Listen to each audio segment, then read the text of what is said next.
بسم الله الرحمن الرحيم. الحمد لله رب العالمين، والصلاة والسلام على أشرف المرسلين سيدنا محمد وعلى آله وصحبه وسلم أجمعين. سبحانك لا علم لنا إلا ما علمتنا إنك أنت العليم الحكيم. اللهم علمنا ما ينفعنا وانفعنا بما علمتنا يا كريم. Dear colleagues, in this topic we will handle one of the important issues in the imaging of the musculoskeletal system, which is the hematological bone diseases. And this topic is a little bit long, so I divided it into two parts, and we will handle these topics in both parts: the vascular necrosis, hemochromatosis, sickle cell disease, thalassemia, hemophilia, hereditary spherocytosis, and hematologic malignancies. Of course, the vascular necrosis is one of the most common hematologic problems affecting the musculoskeletal system, and there are a lot of changes all over the body belonging to the vascular necrosis. Then we'll deal with hematologic malignancies, which include lymphoma, leukemia, and multiple myeloma. Then first of all, we would like to talk about the vascular necrosis, which is the most common hematologic condition affecting the skeleton. And by vascular necrosis, we mean that the blood supply is interrupted to a certain bone, and this will result in ischemia and death. And there are a lot of causes that contribute to a vascular necrosis, and these include external vessel compression, thromboembolic disorders, and vessel wall disease. Vessel compression can be the sequelae of trauma or surgery, or idiopathic or regional infection, or neuropathic joint, Gaucher disease, hyperlipidemia. Veno-occlusive or thromboembolic disorders, as in arteriosclerosis, steroids, and alcoholism, thromboembolic syndrome, diabetes, trauma, and sickle cell disease. Vessel wall abnormalities, like in systemic lupus, polyarthritis nodosa, giant cell arthritis, and radiation therapy. These are the most common causes of vascular necrosis in children. One of the common causes is idiopathic and trauma and infection. Then in adults, the drugs, especially the steroids, alcohol, and the immunosuppressive drugs. Also, the trauma is one of the contributing causes, inflammatory arthritis, and the metabolic conditions like diabetes and Cushing syndrome and the pregnancy. And here I selected some of the topics that will be explained in this part of the lecture, and I tried that I will not, as much as I can, repeat the diseases that have been mentioned in other topics in the musculoskeletal imaging, but actually I wanted also that this topic to be comprehensive and including all aspects of the disease, even with a little mentioning about some of them.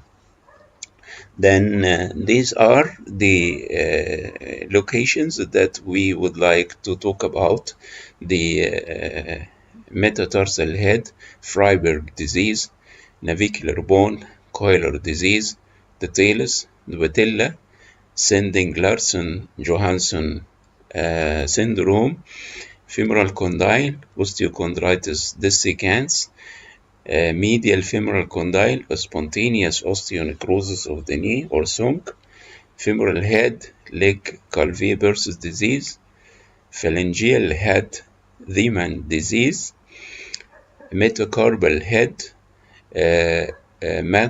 Mauclair or Dietrich disease, carpal leonate, Kienbock disease, carpal scaphoid, Brazier disease, humeral capitulum Banner disease, humeral head Haas disease, and vertebral body Kummel disease.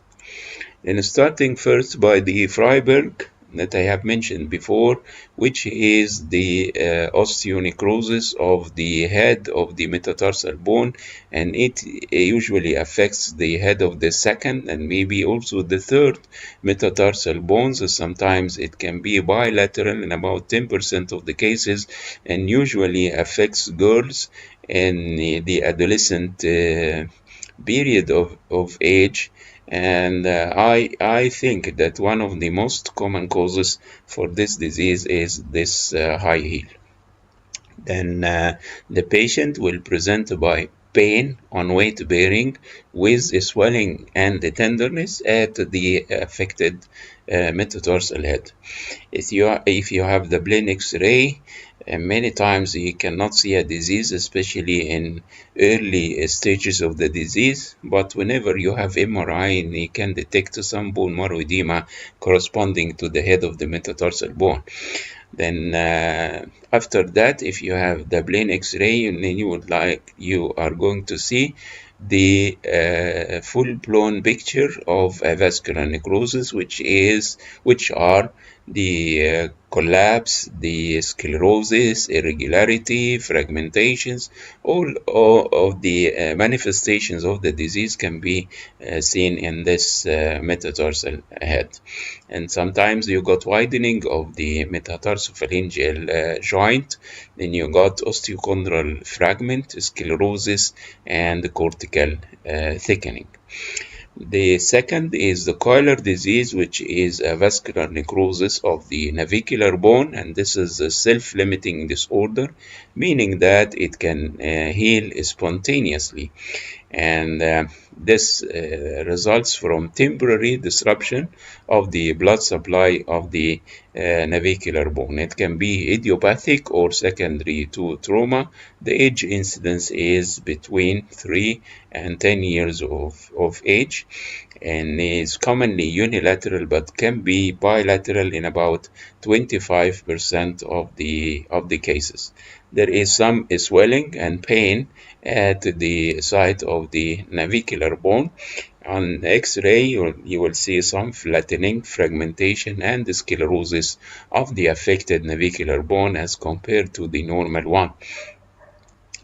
And regarding the talus, you know that we have 4 stages or 4 grades of avascular necrosis of the talus. Grade 1 is just bone marrow edema, and this is only detected by MRI, and you see the talus is edematous and of low signal in the T1 and high signal in the T2 weighted image. Of course, there are a list of differential diagnoses for talar edema, including the edema secondary to trauma and inflammatory bone marrow edema and the avascular necrosis, and also the reflex sympathetic dystrophy syndrome. And this is stage 1, avascular necrosis. Stage 2 is the separation of the necrotic bone, which will have the signal of fluid, low signal in the T1 and high signal in the T2.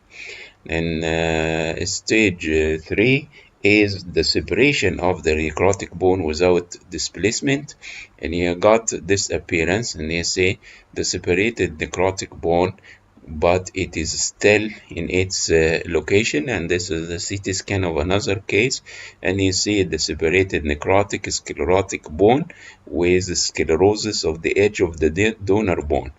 Then the stage 4, the separated bone fragment will leave its site, and you got an empty depression or an empty notch at the site of the necrotic bone, and this may be filled by fluid, as you can see on MRI.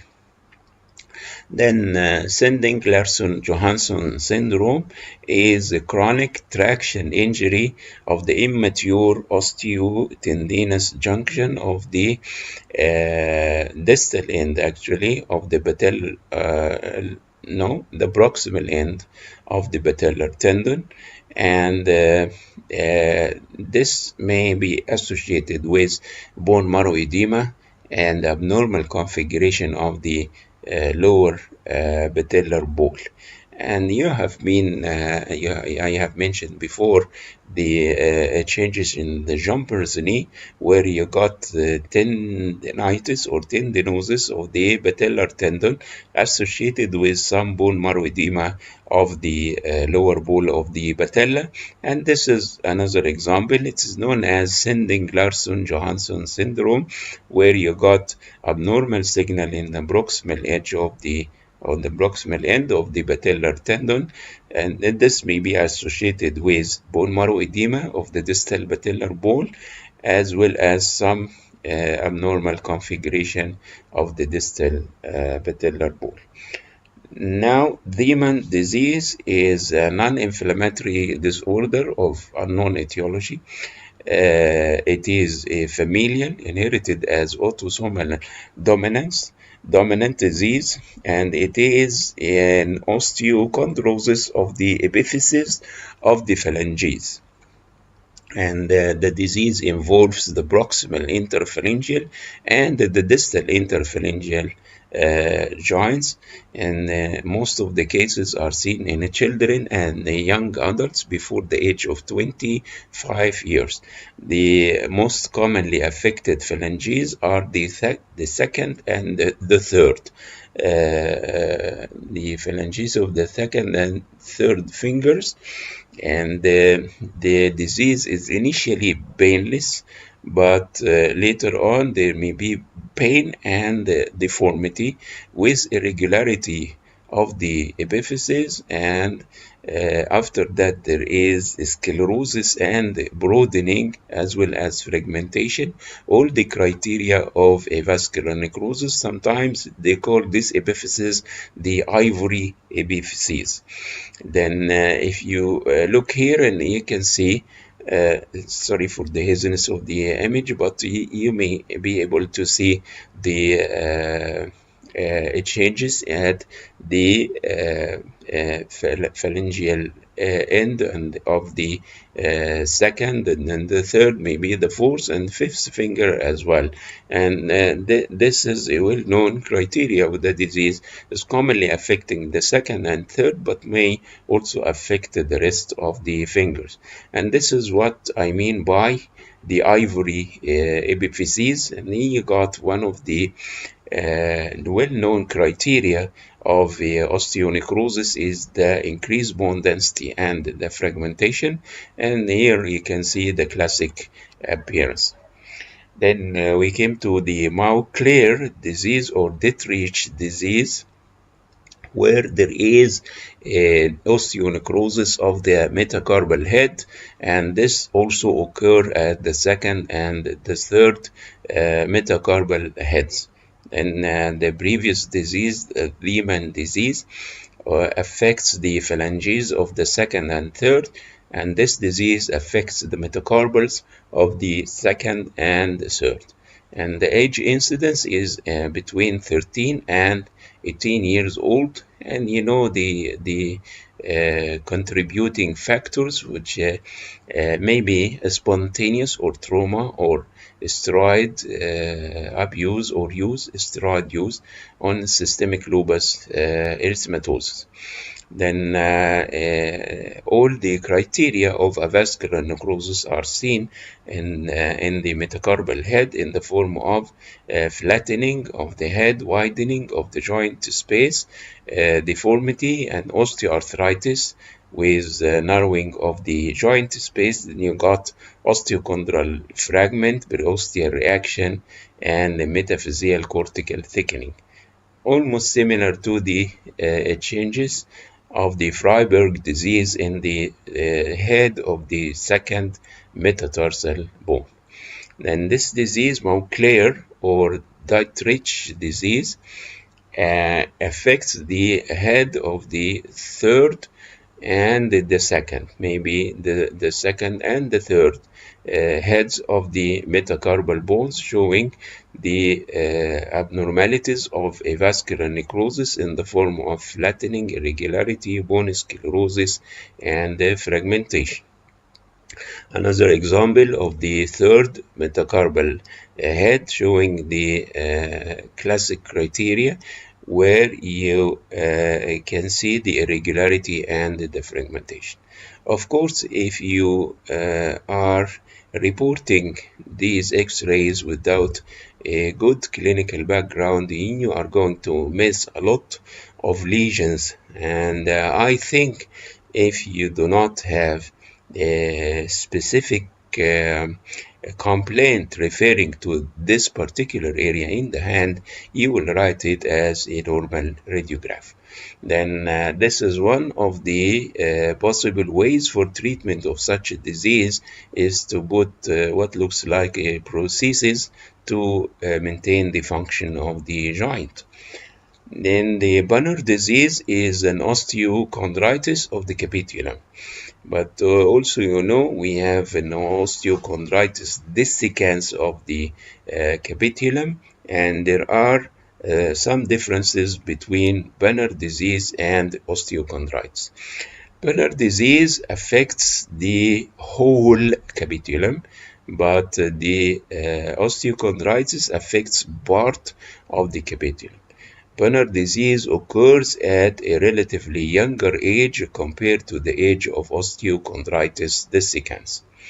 Banner disease do not result in an intra-articular loose bodies, while osteochondritis dissecans, whenever the bone fragment is displaced, it will result in loose body inside the joint. And Banner disease is an osteonecrosis of the whole capitulum in a relatively younger age, and it does not lead to the formation of loose bodies in the elbow joint. And this is another example, and you see the sclerotic texture, the collapse and the fragmentation of the capitulum by MRI. The Imbrizier disease is the avascular necrosis of the scaphoid bone, which is not fractured, meaning that this is an idiopathic vascular necrosis of the scaphoid bone, which affects the whole scaphoid bone. And this is known as Imbrizier disease. And the manifestation of avascular necrosis, which are in the form of increase in the bone density and fragmentation, and you remember the nipple sign, which means that the proximal ball of the scaphoid bone is pointing, more pointing than usual, and this is known as the nipple sign, which is considered one of the signs of avascular necrosis of the scaphoid bone. But actually, if you see that scaphoid with this dense sclerotic texture, you do not need other signs to reach the diagnosis. Then avascular necrosis of the humeral head, which is known as Haas disease, and is considered the second most common site for osteonecrosis after the hip joint.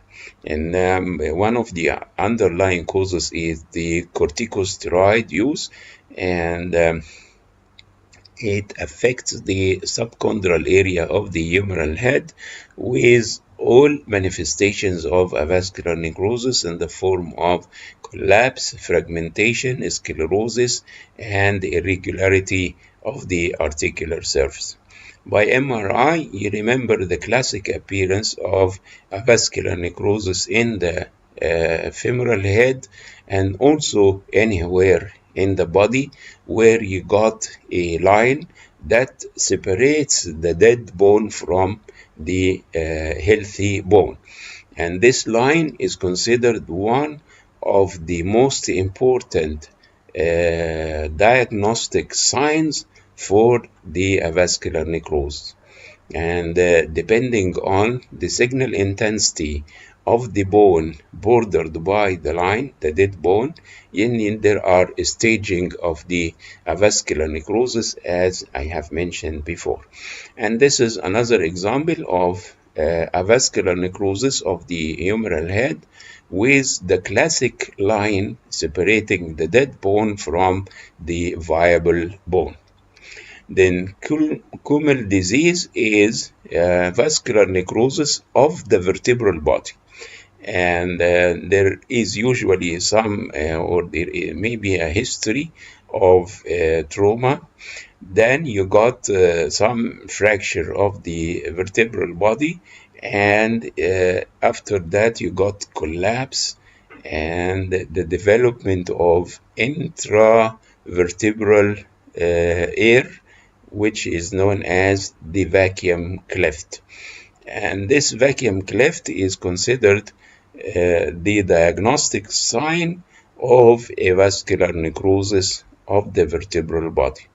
There are some of the risk factors for development of avascular necrosis, including osteoporosis, corticosteroids, alcohol, and radiation therapy. The lesion will appear of low signal in the T1 and increased signal in the T2 weighted image, and you may be able to detect air, but usually air is detected more better by the CT scan. Then osteochondritis dissecans is an osteonecrosis of unknown etiology, affects the lateral aspect of the medial femoral condyle in about 75% of the cases. And this will result in a necrotic bone fragment that will be separated from the condyle and may be displaced as a loose body inside the joint.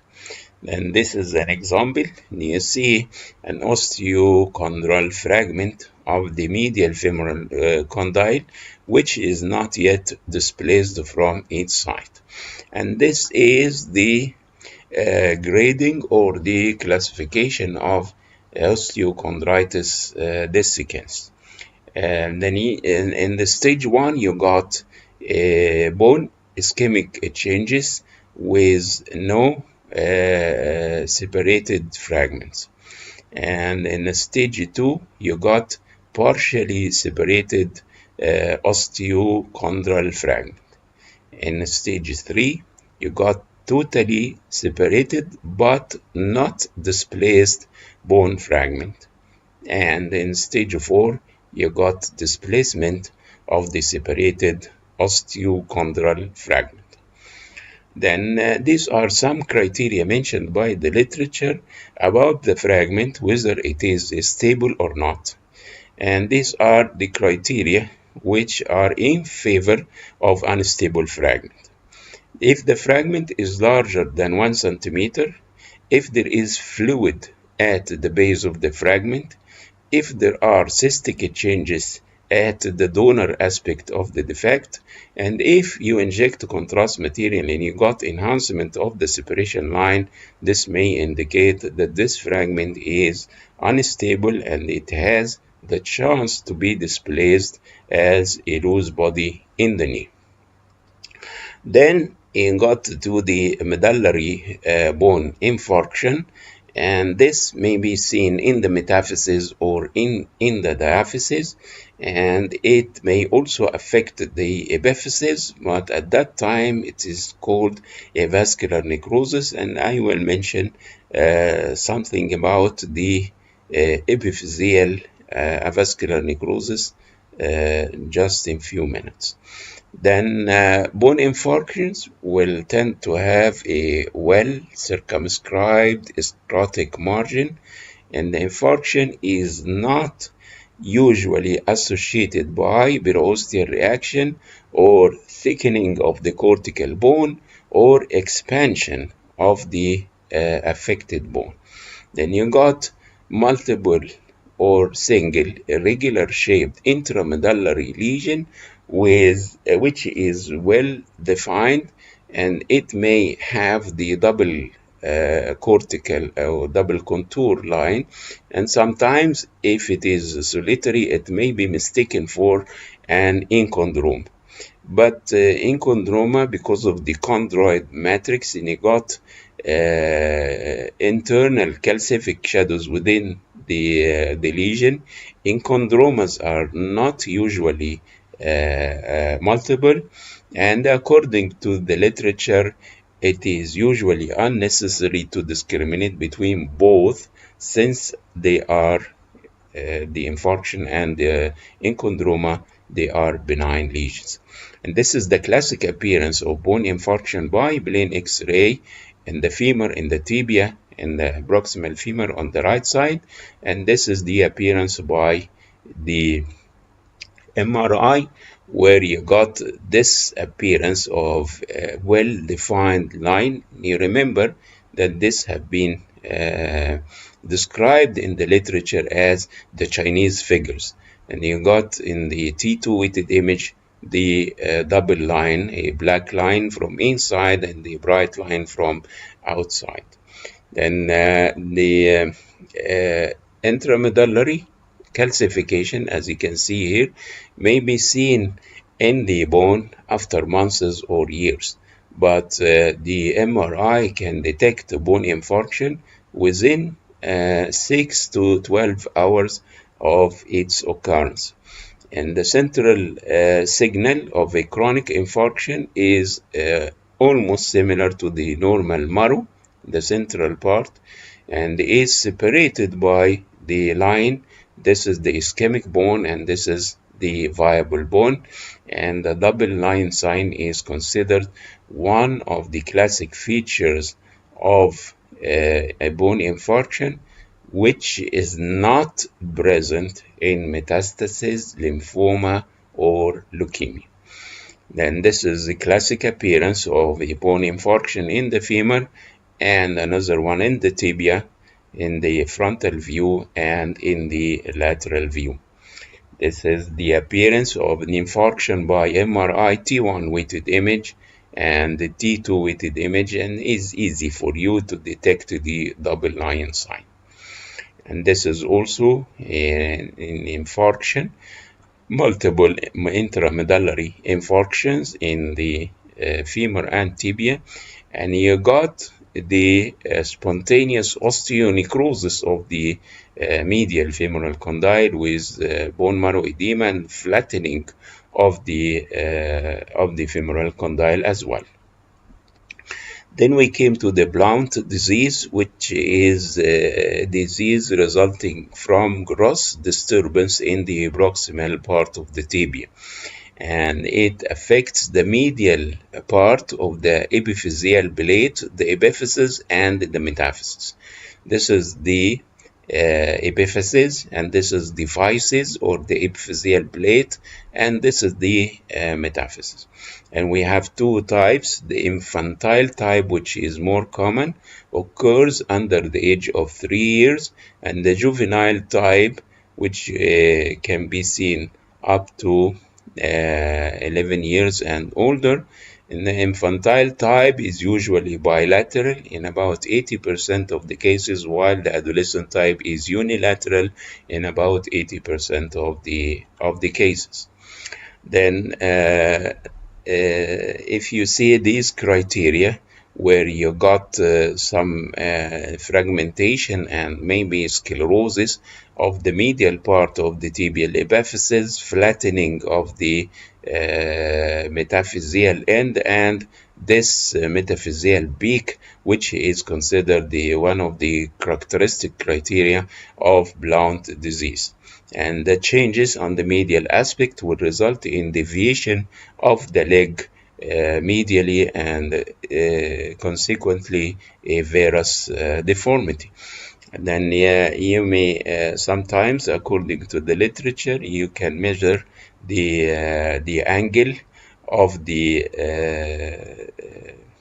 varus deformity by number one, having a line through the long axis of the tibia. Then you draw a perpendicular line to this axis of the tibia. Then you draw a line along the affected part of the metaphysis of the tibia, and you measure the angle between these two lines, and an angle more than 11 degrees is considered abnormal.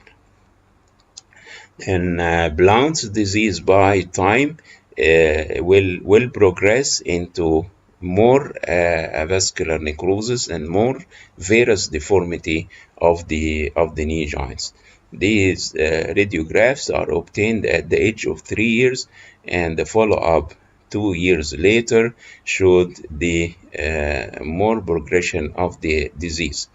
And this is another example, and you see radiographs obtained at the age of 15 months and at the age of 6 years, and this after surgery, which has been performed at the age of 3 years to correct the deformity. This is the adolescent type of Blount's disease. You got a small size of the epiphysis compared to the lateral aspect, and you got some irregularity of the physis, and then the X-ray you may see the sclerotic changes.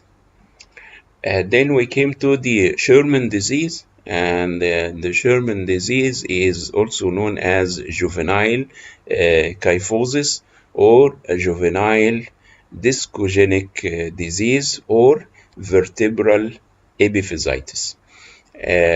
We have two types of Sherman disease. The typical one, which involves the dorsal vertebrae, seen in adolescents, and the atypical one, which involves the dorsolumbar or lumbar spine and seen in adults. From its name, adolescent kyphosis or juvenile kyphosis, the main presentation is by kyphotic deformity. And this kyphotic deformity is secondary to degeneration and septic necrosis of the vertebral end plates, resulting in narrowing of the disc spaces and the resultant kyphotic deformity. This disease is seen in about 5% of the general population with a slight male predominance. The etiology is exactly unknown, and there is a strong hereditary predisposition. The common segment of the spine to be affected is the dorsal spine. And these are the Sorensen criteria of classic Sherman disease. Number one, the thoracic spine kyphosis. The kyphotic angle is more than 40 degrees. I will show how to measure the kyphotic angle. The kyphotic angle, the normal angle is between 25 and 40. Then the thoracolumbar spine kyphosis, more than 30 degrees. Normally it is in the range of 0 degrees. At least 3 adjacent vertebrae demonstrate wedging of more than 5 degrees. And if you look here, and you can see some anterior wedging of the vertebrae, marked narrowing of the disc spaces, multiple humeral nodes. And they taught us that one of the of the major diagnostic criteria of German disease is the presence of humoral nodes. Then you got vertebral end plate irregularity with extensive disc invagination or humoral node, intervertebral disc narrowing, which is more anteriorly, and this will contribute to the kyphosis, apophyseal joint separation, and there are some associations, which mainly the humoral nodes, limbus vertebra, which is the non-union of the ossification center of the upper vertebral end plate at single or multiple levels, scoliosis, and spondylolisthesis. And this is the way how to measure the kyphotic angle. And you see the kyphotic curve, and you select the upper vertebra where the curve is starting to be corrected, and also you do so in the lower vertebra. Then you draw a line from the superior end plate from the upper vertebra and the inferior end plate from the lower vertebra, and you measure the angle in between. Sometimes these two lines will not meet. Then you draw a perpendicular line here and there, and you measure the angle as I will show it to you. Then there are some associations like anterior wedging of the vertebral bodies, disc space reduction, end plate irregularity, posterior disc bulge, disc dehydration, and herniation.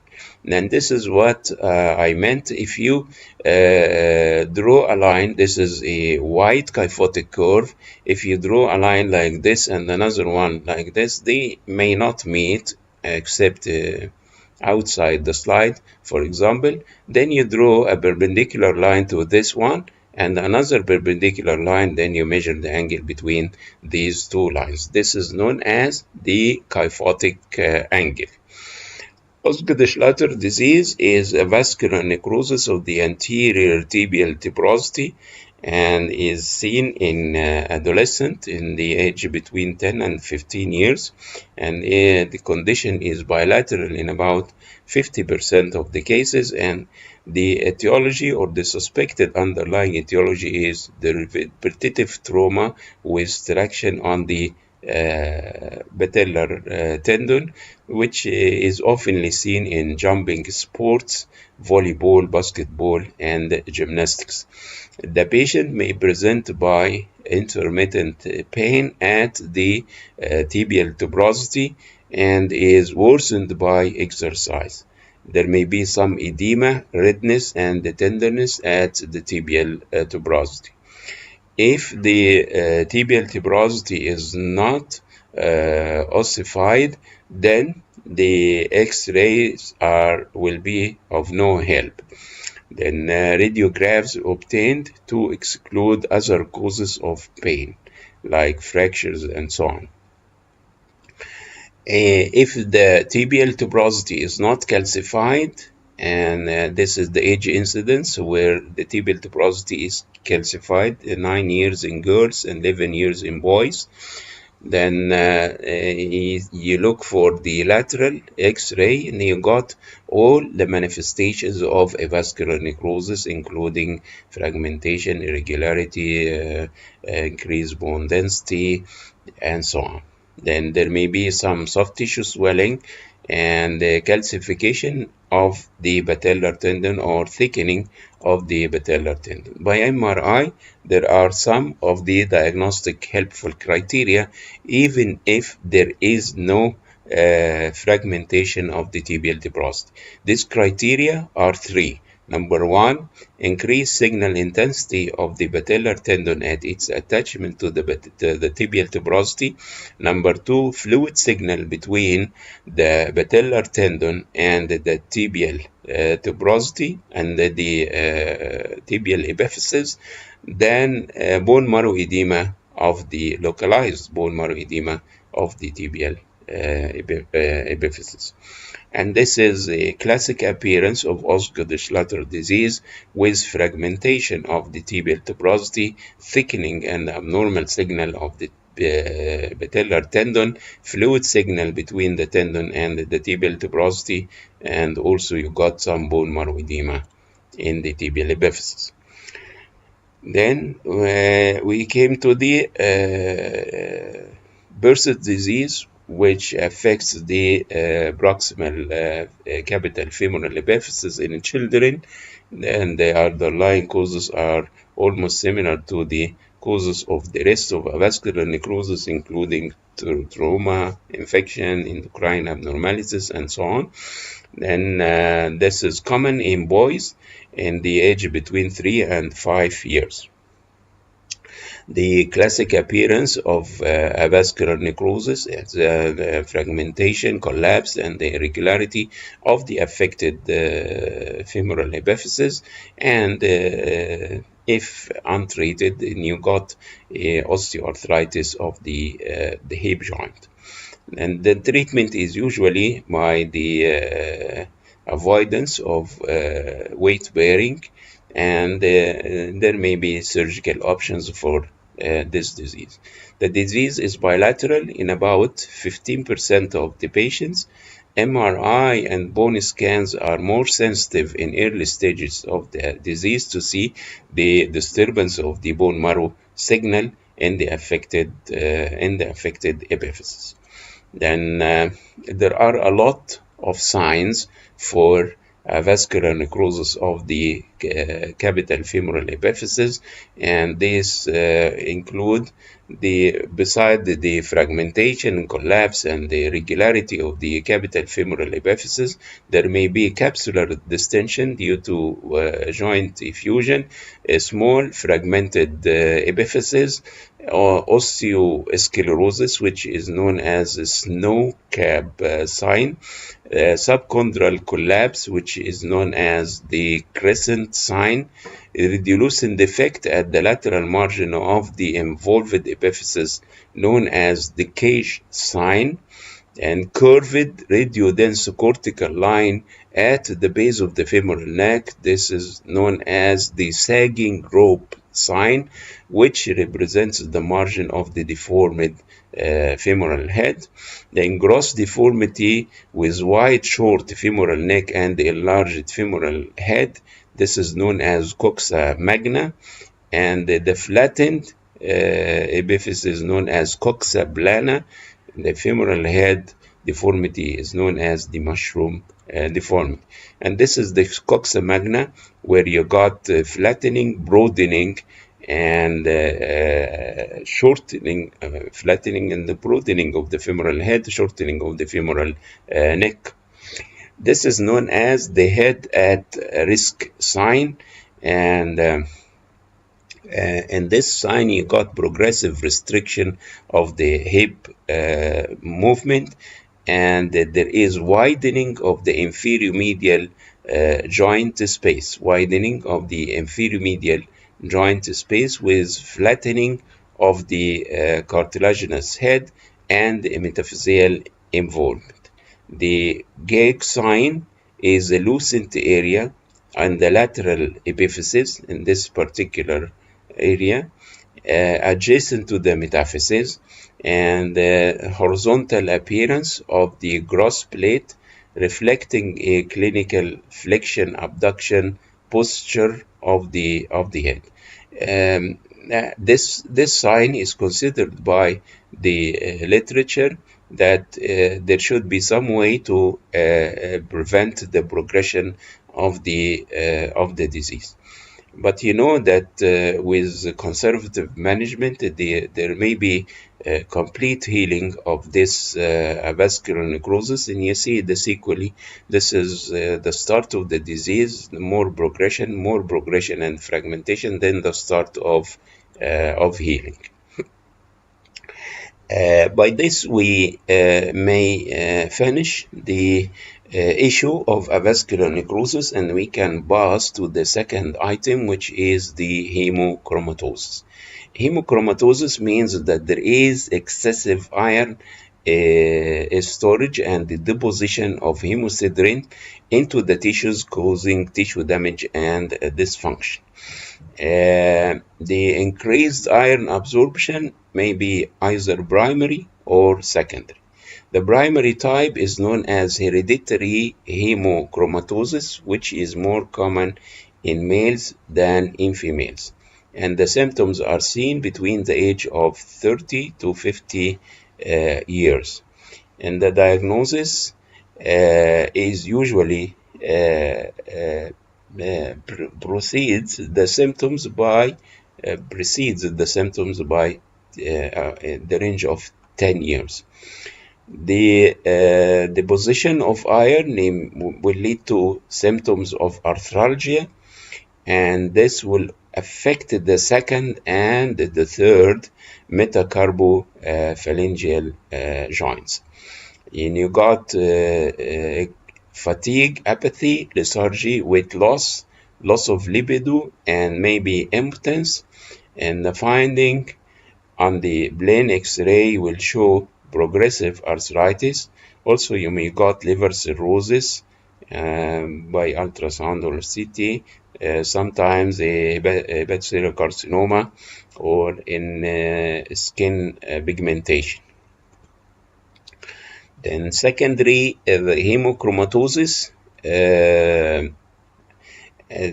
occurs because humans do not have a mechanism to increase iron excretion, which will allow iron overload.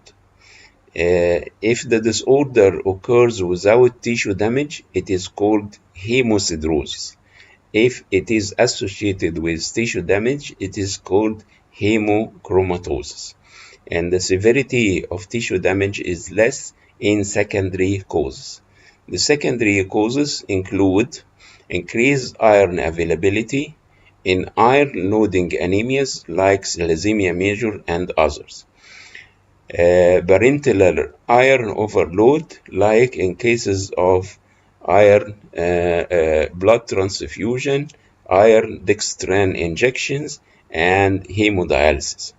Chronic liver disease, as in hepatitis B and C, and alcoholic liver disease. Then the availability of irons in the blood may be the secondary of hemolysis due to anemia, the secondary of parenteral iron intake, like in blood transfusion, and some diseases affecting the liver. The X-ray will of patients with hemochromatosis should include the hands, the knees, the hips, the pelvis, and the spine. In the hand, you have the main features, which is affection of the metacarpophalangeal and maybe the proximal interphalangeal joints. The joints are affected by cysts and erosions, and commonly the second and the third metacarpophalangeal joints are affected with this classic appearance, which is known as beak-like osteophyte projecting from the medial end of the metacarpal bone. Then in some cases, you may got affection of the rest of the metacarpal heads. And cysts and erosions may lead to symmetrical loss of the joint space, and this disease is closely associated with calcium pyrophosphate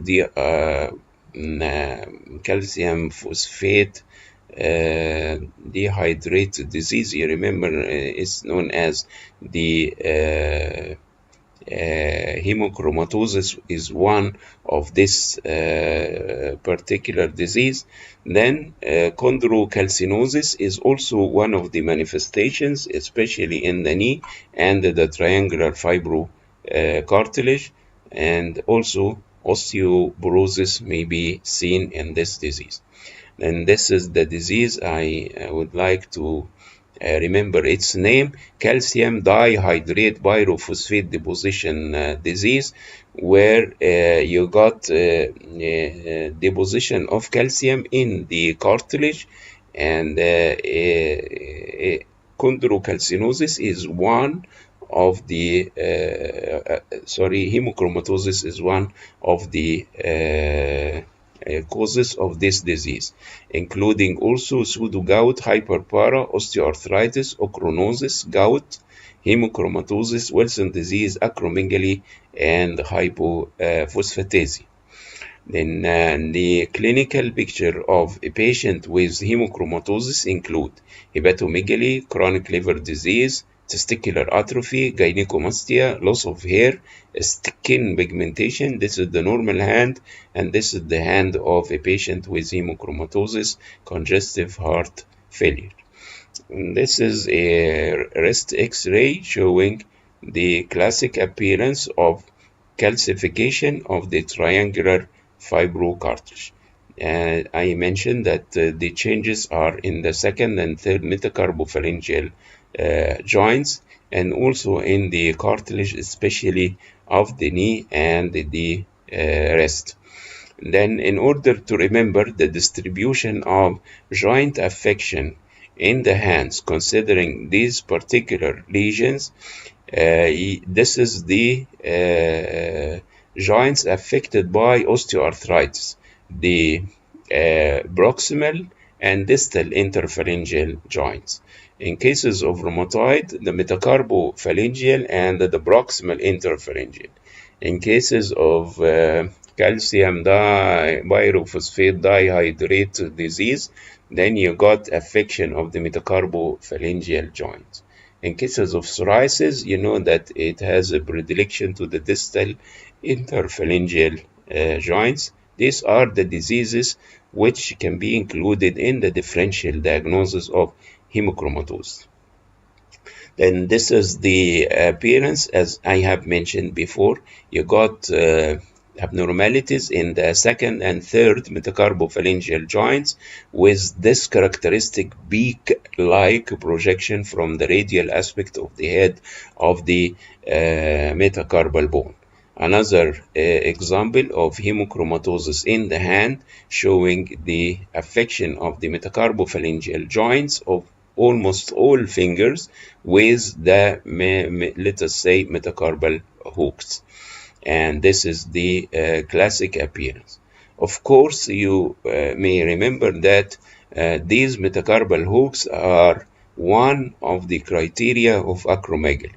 But in cases of acromegaly, you got enlargement of the hand and feet and the widening of the metacarpophalangeal joints, not narrowing of the metacarpophalangeal joints. And this is another example where you got degenerative changes in the metacarpophalangeal joints with the classic appearance of the beak-like projection from the metacarpal heads.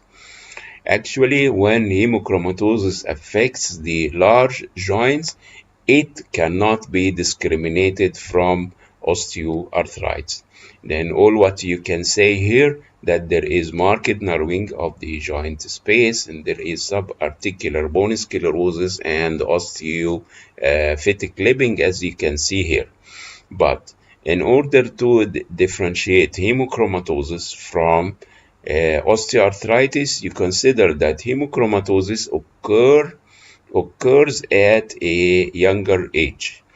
And if you have the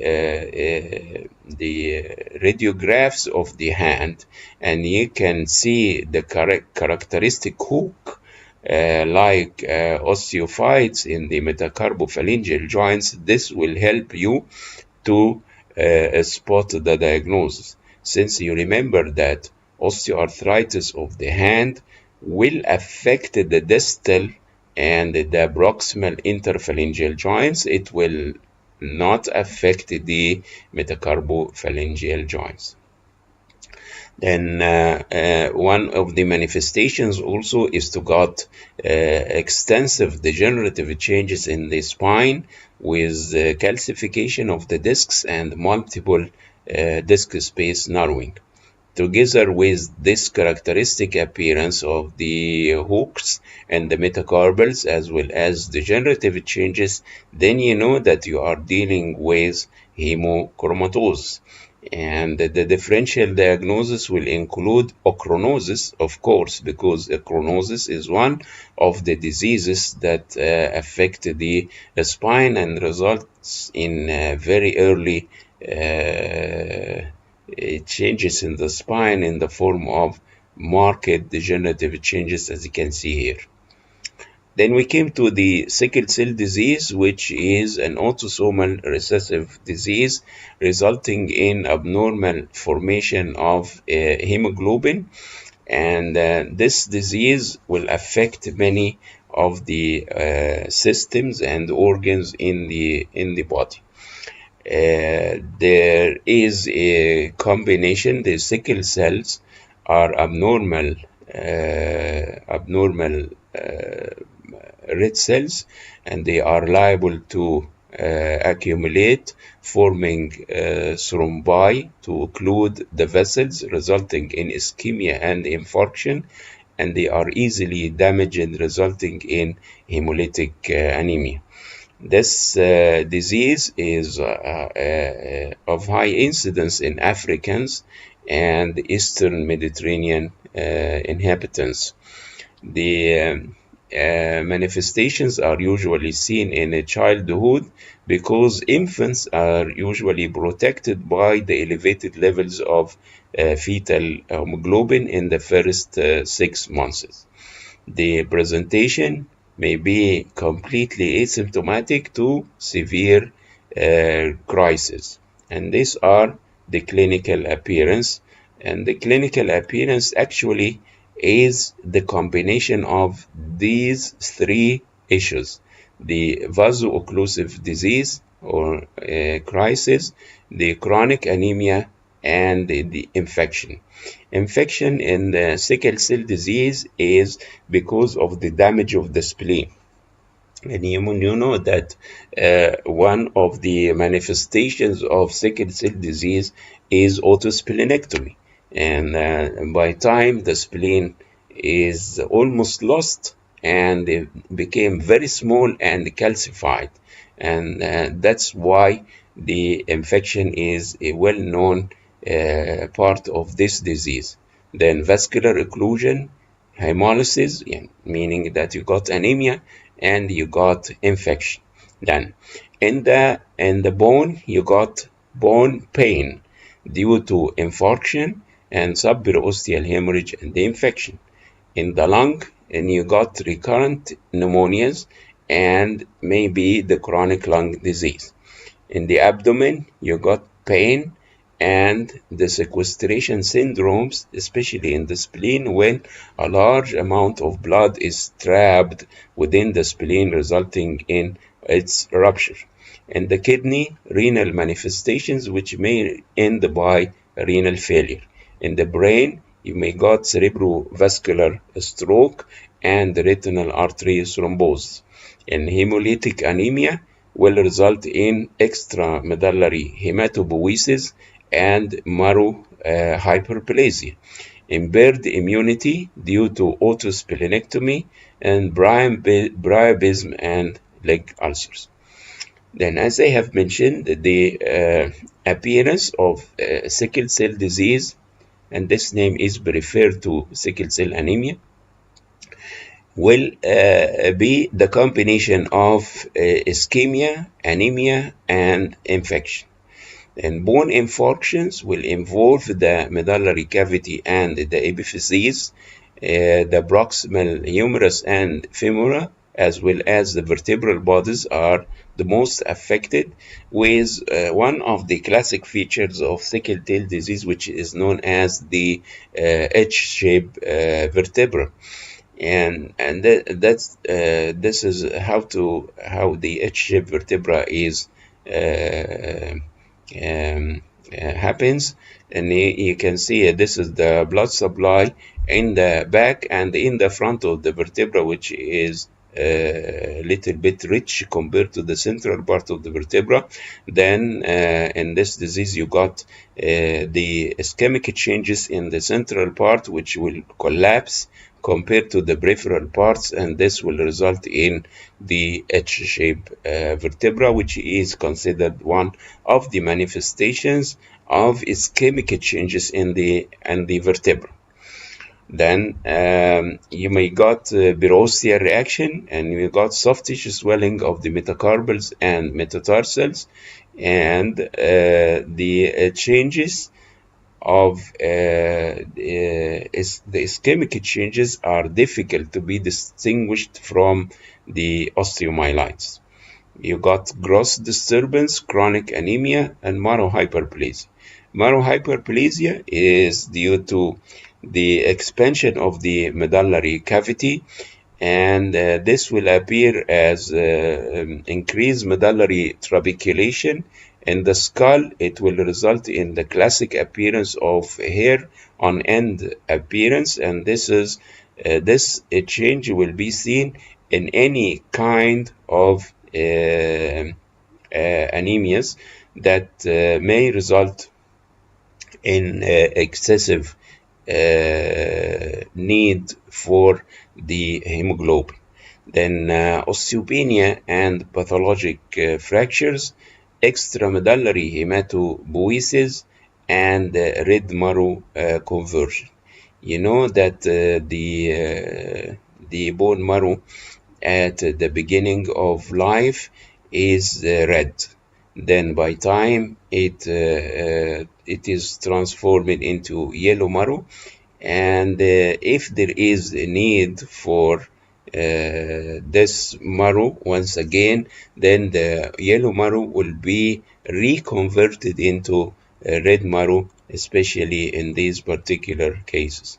And this is a classic appearance of what is known as hair on end appearance. There is expansion of the diploic bone, and there is a striation between the diploi. And also you notice that the occipital bone is not involved because of the absence of diploic space in the occipital bone. And this is the classic appearance of hair on end. It changes. Sometimes you got some osteolytic lesions which are indistinguishable from those of myeloma. But in this particular patient, there is no evidence of myeloma. And you remember, in sickle cell disease, you may got this appearance, though rare, but you should consider it in the in the differential diagnosis. Then this is a hand of a patient with sickle cell anemia or sickle cell disease. In this case, you got sclerotic changes with expansion of the metacarpal, periosteal reaction, osteolytic lesions surrounded by bone sclerosis. Then you know that the changes are the combination of ischemia, anemia, and infection. Anemia will result in expansion of the medullary cavity, and ischemia will have these appearances. Infection will have these appearances. Then, as I have mentioned before, and is also mentioned in the literature, sometimes it is difficult to differentiate between ischemic changes and inflammatory or infectious changes in the bone in patients with sickle cell disease. Also, some of the manifestations of sickle cell disease, like you see here, shortening of the fourth metacarpal bone, and also shortening of the middle phalanx of the middle finger. And you see these are some of the manifestations. In the chest, you got the changes of marrow hyperplasia with expansion of the ribs and some trabeculations. Also, according to the literature, you can see that the colonic gas is replacing the site of the spleen, and this of course this cannot be diagnosed from the plain film, but they said that it is due to autosplenectomy. And this is once more the changes of sickle cell disease with H-shaped vertebra. And also here you can see the sutures or the collapses of previous cholecystectomy, because you know that sickle cell disease is one of the predisposing factors for gallstones. As I have mentioned before, that the red marrow is the initial marrow found at birth. Then by time you got yellow marrow, which contains fat. Then, in cases of sickle cell disease and other of the hematological disease I will mention, you got the marrow reconversion into red once again. Then remember that the red marrow will show intermediate signal in the T1 and also intermediate signal in the T2 weighted image. Then in this appearance, you see that the vertebrae contains red marrow, which is of intermediate signal in the T1 and also in the T2 weighted image. Additional findings include the multiple collapsed or H-shaped vertebrae, and you got an acute infarction in the vertebra L3. And this infarction is of low signal in the T1 and high signal in the T2 weighted image. Also, the vaso-occlusive disease may result in epiphyseal osteonecrosis, and this is one of the common sites for epiphyseal osteonecrosis, which is the head of the humerus, as I have explained before. Also, the most common site for epiphyseal osteonecrosis is the femoral head, followed by the humeral head, and we have described the manifestations of femoral head osteonecrosis. Another example, bilateral, more severe on the right side with flattening, irregularity, and disturbed joint space. And this is another example where you see the affection of the humeral head and also affection of the femoral head in a patient with sickle cell disease. The changes in the hip are more severe than the changes on the shoulder. Thank you very much. Alhamdulillah.